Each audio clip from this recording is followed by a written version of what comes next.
13 News honors those who served. Welcome to Veterans Voices. Now, here's Jennifer Abney and Rob Macco. Good evening, and thanks so much for joining us for a very special edition of 13 News. As Veterans Day approaches, 13 News and more than 200 other Nexstar media stations all across the nation are taking a moment to say thank you to the brave men and women, past, present, and future, that serve our nation.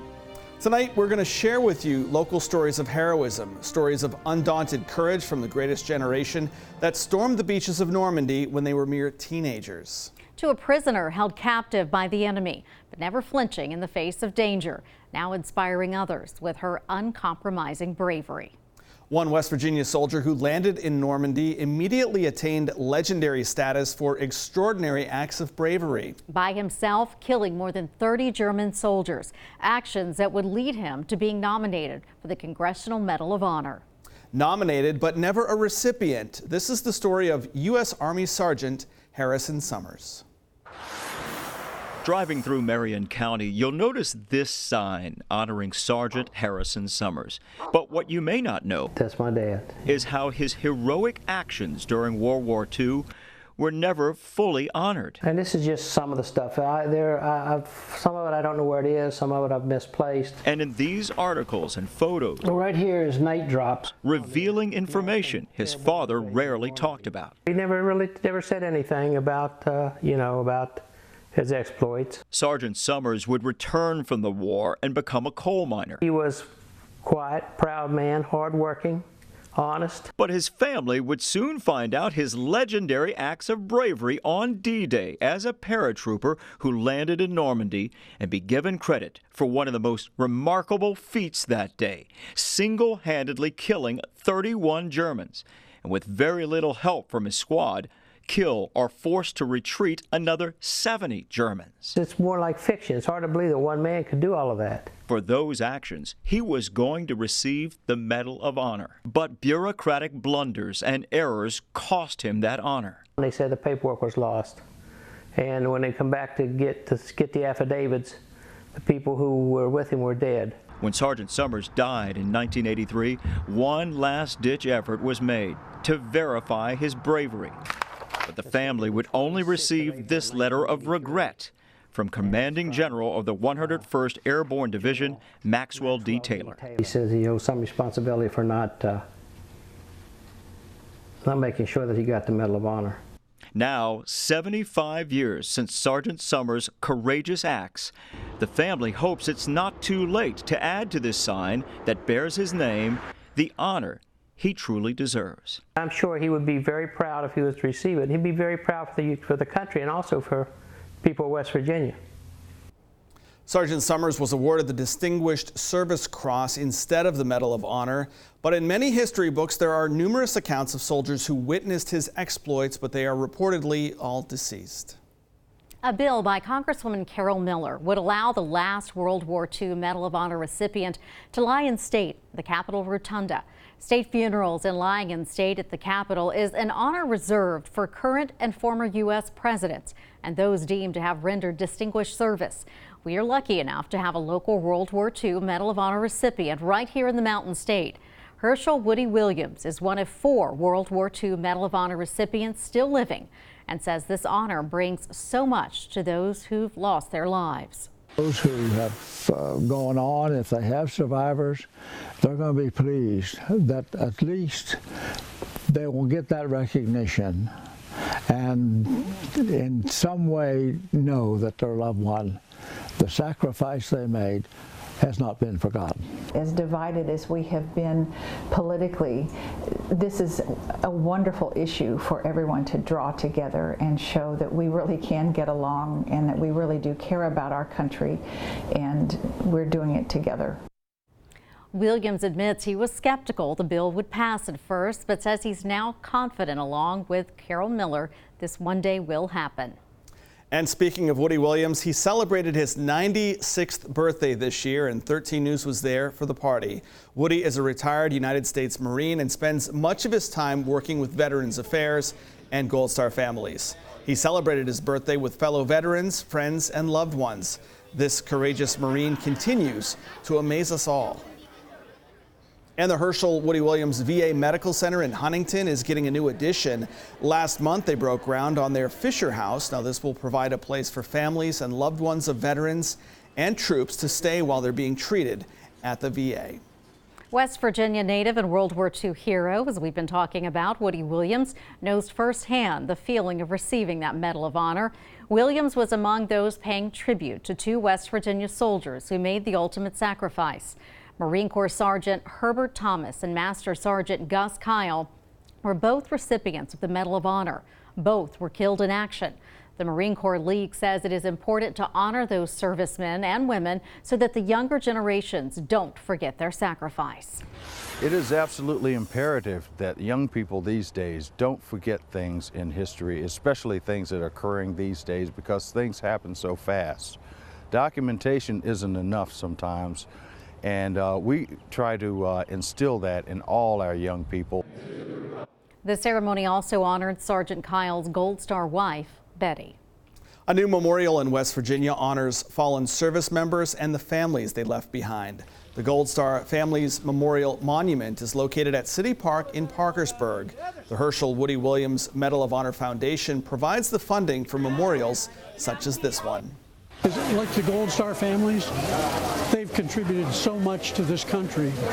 The country has been built on their relatives, their sons, their daughters. There are 46 other memorials like this one dedicated across the country. More than 60 others are in the planning process.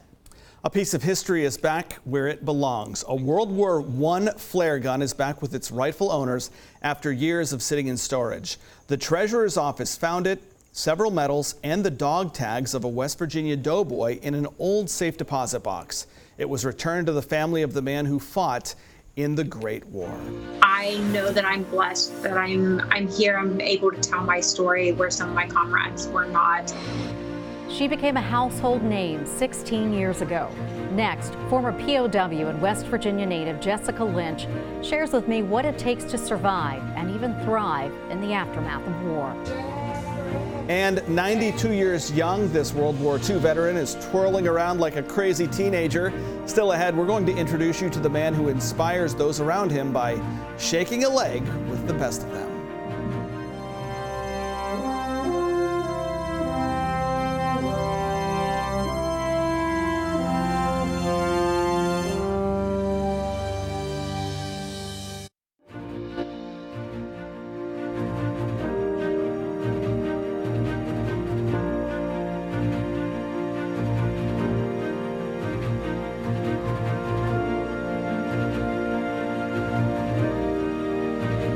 More than 16 years ago, West Virginia native Jessica Lynch was injured and captured by enemy combatants after her unit was ambushed in Iraq. But today, she is not just a former POW. She's a mother, a college graduate, and a motivational speaker. Most of all, she's a survivor. Still here with you, Jessica. April 1st, 2003 was a day Jessica Lynch had prayed for. American soldiers were there to take her home. I remember everything about that day. It was a very chaotic day, to say the least, but I knew something was up when I could hear noise and things that I just hadn't heard in the past 9 days. So I knew that there was something about to happen. I just didn't know what. You're so doing great, Jessica. I remember them coming in and getting me and doing all that, but then after that, I just blacked out. Jessica spent the next 12 days at a U.S. military hospital in Germany before finally arriving back in the U.S. to Walter Reed Hospital in D.C. I think it's just something inside of you that you keep fighting for. She still requires a brace on her leg and is still in physical therapy twice a week due to the injuries she suffered. No, I'm going to have to live with the rest of my life. But again, it's also that I know that I'm blessed, that I'm here, I'm able to tell my story where some of my comrades were not. Now, she hopes to use her voice in a positive way to help other veterans who are suffering too. I'm not sure if you can kind of see it, but the shirt that I'm wearing says "Never give up to the war within," and it's to end veteran suicide. I mean, it happens all the time. So that's something that I have been passionately working with. Again, always such an inspiring woman.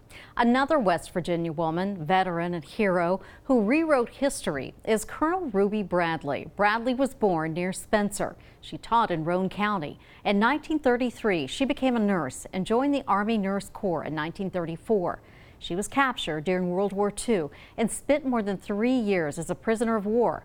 While at an internment camp in the Philippines, Bradley and several other captive nurses established a clinic for the prisoners. Bradley was also a combat nurse in the Korean War. Colonel Bradley was one of the most decorated women in U.S. military history and the nation's most decorated female veteran. The Korean War is often called the Forgotten War, but for the family of Private First Class Roger Lee Woods, it has never left their minds. It was 69 years ago that Private Woods of Goshen Township, Ohio, was last seen. Now, all these years later, his remains are back home in Ohio for a proper funeral. The Korean War veteran was one of the first soldiers deployed in the war, just 17 years old when he was sent to stop the spread of communism. But he disappeared on July 29, 1950, and was declared dead by the end of 1953. Nearly 7 decades after he went missing in action, he is finally home. 18, 19, 20 years old. They were too young to drink. They were too young to vote.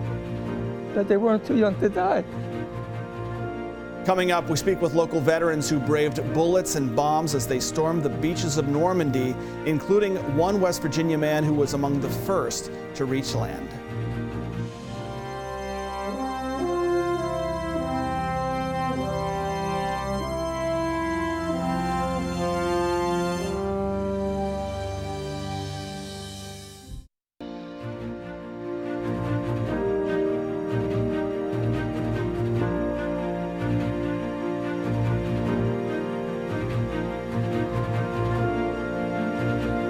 On the 75th anniversary of D-Day, the sheer magnitude of a task that faced the Allies is still difficult to comprehend. Marissa Matoila caught up with 2 D-Day veterans living down the hall from each other in the same Tucker County nursing home.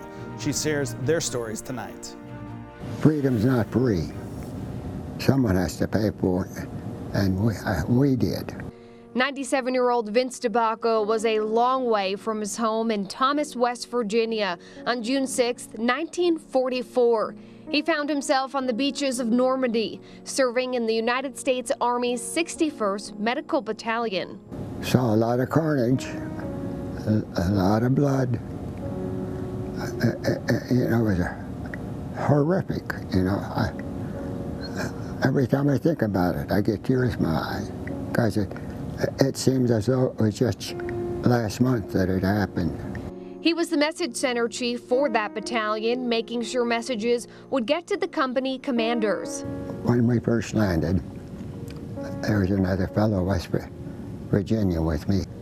After we hit the beach, he said, "Now flare out, go in different directions." This fellow with me, and I just took off together, you know. And we hadn't gone more than 15 steps, and that garage opened up, and I buried my face in the sand, and I said, "I'm going crazy, you know, I don't believe it." DeBaca says he was lucky enough to get up, but his friend was hit with shrapnel and did not make it. The sanctity,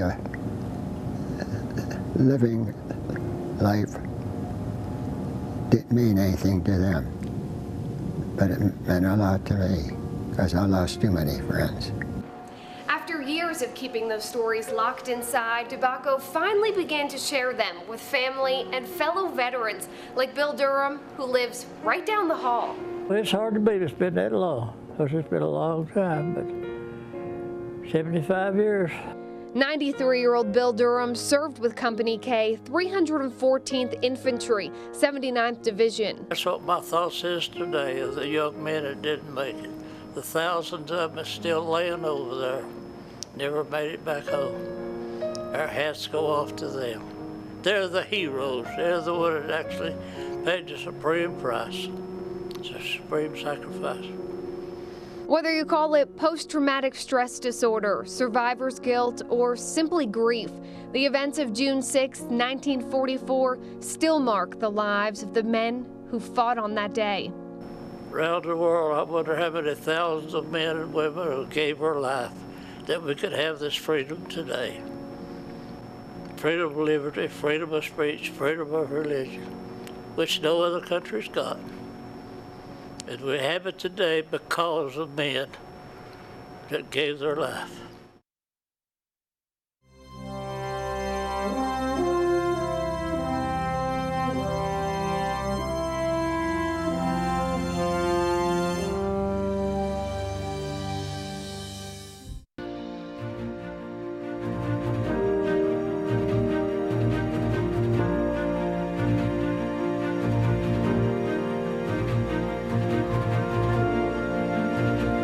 Of the thousands of soldiers who landed on the beaches of Normandy 75 years ago.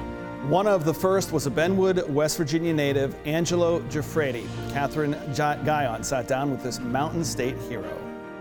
It's hard to imagine what they went through for us, and they did it for us. While we may not be able to imagine it, we can hear about it from the brave men who were there. 1 o'clock in the morning, walking in the water up to here. Angelo Giuffredi was one of them. His unit navigated the cold sea to the westernmost of the beaches during the early hours before the Allied invasion. I had to have the Tetratrol, that was the explosive. We're going to blow this wall. He carried one of the 40-pound bombs through the water that would attack German casemates. I got to a certain point.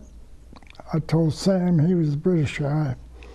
I said, Sam, you gotta lay down. You can't stand up.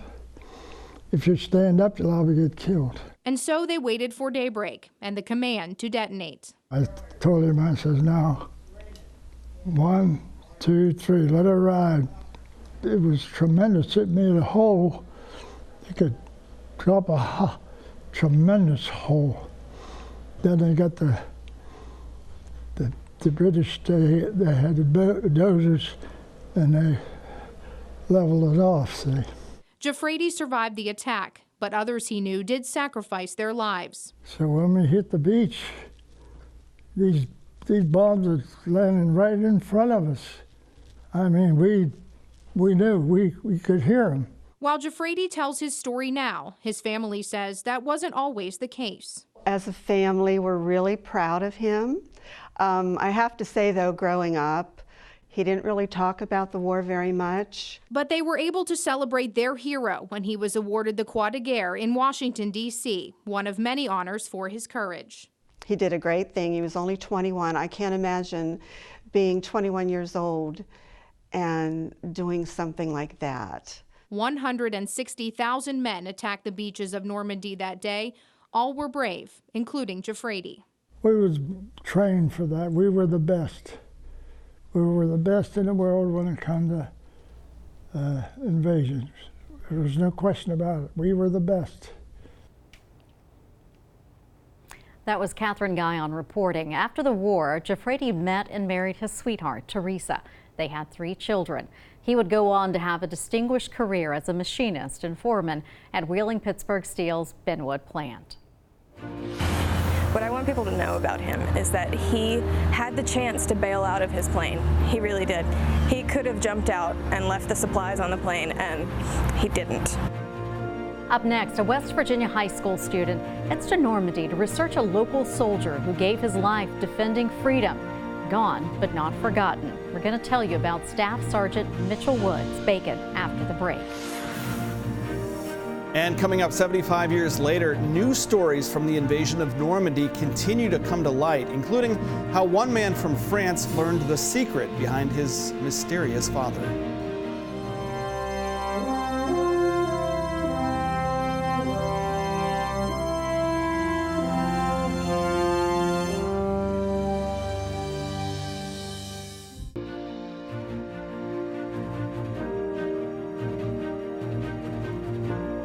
"75 years have passed since thousands gave their lives in D-Day, yet its history continues to be written. A Frenchman who spent his whole adult life searching for his American father has finally found some closure. CBS's Ian Lee is in London with the DNA breakthrough. Irene Gantois was on her deathbed when she finally told her son Andre his father was an American soldier serving in Europe during World War II. Love blossomed between the pair while she nursed him back to health after he was shot in the head.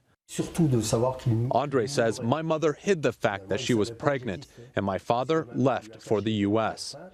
For decades, he has been trying to figure out who his father is. The Frenchman says, "I lived with this open wound of not knowing my father, and most of all, knowing he didn't know about me."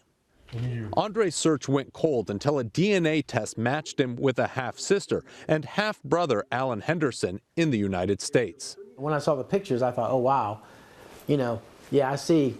I don't really need the DNA. So I thought, yeah, that's my older brother for sure. Your mannerisms, your smile, your face, I feel like almost like I'm talking to my dad. Dad turned out to be Bill Henderson from Essex, Missouri. He landed at Normandy Beach and was one of hundreds of thousands of Americans to serve. Is that recorded? Bill passed away in 1997, never talking about his love affair in France. To discover you have a brother like that out of the clear blue, it was a very surreal thing. It was almost like I was watching a movie. The brothers kept in touch and last year met for the first time. They stay in touch over Skype, but need a translator. Andre says learning about his American family is a dream come true. Learning English is next. Ian Lee, CBS News, London. Nitro High School student and teachers are the first ever student-teacher duo from West Virginia selected to participate in a program that sent them across the globe to Normandy. Senior Emily Rinnick and her teacher Kismet Chandler spent countless hours researching about a West Virginia native who paid the ultimate sacrifice on the beaches of Normandy 75 years ago. There are more than 10,000 names inscribed on the West Virginia Veterans Memorial. Third block up in the middle. For Bacon. Mitchell Bacon. But for Nitro High School senior Emily Rinnick, there's one name in particular that has special meaning. He chose to complete his mission, and that's something that he should be remembered for. For the last 6 months, Emily and her teacher, Kismet Chandler, have been researching the life of Staff Sergeant Mitchell Woods Bacon. From January until June 15th, we were